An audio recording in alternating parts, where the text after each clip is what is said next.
इस्तेहकाम Pakistan party ने मुल्क भर के चारों सूबों को तकसीम करके नए सूबों के क़याम का मुतालबा कर दिया। चारों सूबों को मौजूदा तकाज़ों के मुताबिक नए सूबों में तकसीम किया जाए।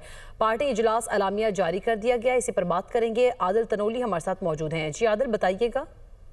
देखें, इस्तेहकाम पाकिस्तान पार्टी ने मुल्क भर के चारों सूबों को तकसीम करके नए सूबों के क़याम का मुतालबा कर दिया है। चारों सूबों को मौजूदा तकाज़ों के ऐन मुताबिक तीन नए सूबों में तकसीम किया जाए। पार्टी की सदर अलीम खान की ज़ेर सदारत इजलास में ये फैसला किया गया है, जिसका अलामिया जारी किया गया है। आबादी में इजाफे के बाद नए सूबों का क़याम नागज़ीर हो चुका है। पंजाब, सिंध, खैबर पख्तूनख्वा और बलूचिस्तान में नए सूबे बनने चाहिए। पार्टी की रहनुमाओं की जानिब से इजलास में ये गुफ्तगू की गई है और साथ ही साथ पार्टी के जो सदर हैं अब्दुल अलीम खान, उनकी जानिब से ये बताया गया है कि हर सूबे में इसी नाम के साथ नॉर्थ, साउथ और सेंट्रल सूबे बनाने होंगे। इस्तेहकाम पाकिस्तान पार्टी की सेंट्रल कमेटी पहले ही नए सूबों के क़याम की करारदाद जो है वो पेश कर चुकी है। ICC के मुताबिक नए सूबों से अवाम के मसाइल का हल उनकी दहलीज पर मुमकिन होगा और नए सूबों में हाई कोर्ट, चीफ सेक्रेटरी और IG बेहतर काम कर सकेंगे।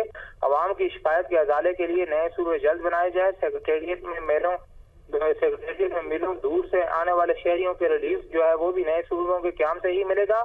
मौजूदा सूबों को इसी शनाख्त के साथ 3 सूबों में तकसीम किया जा सकता है। गुज़श्ता 25 साल से सूबों की तकसीम की बात चल रही है। अब तक नए सूबों पर सिर्फ सियासत हुई है, ज़बानी जमा खर्च के सिवा कुछ नहीं। वक्त आ गया है कि बामी मुशावरत से नए सूबों के क़याम की राह हमवार हो सके और नए सूबे मुल्की इस्तेहकाम और मईशत की बेहतरी में मावनत साबित होंगे। सदर ICC अब्दुल अलीम खान की जानिब से यह भी कहा गया है। इजलास में वज़ीर मुमलिकत मोहन चौधरी जारी कर दिया गया। आदिल तनोली आगाह कर रहे थे। आपका शुक्रिया।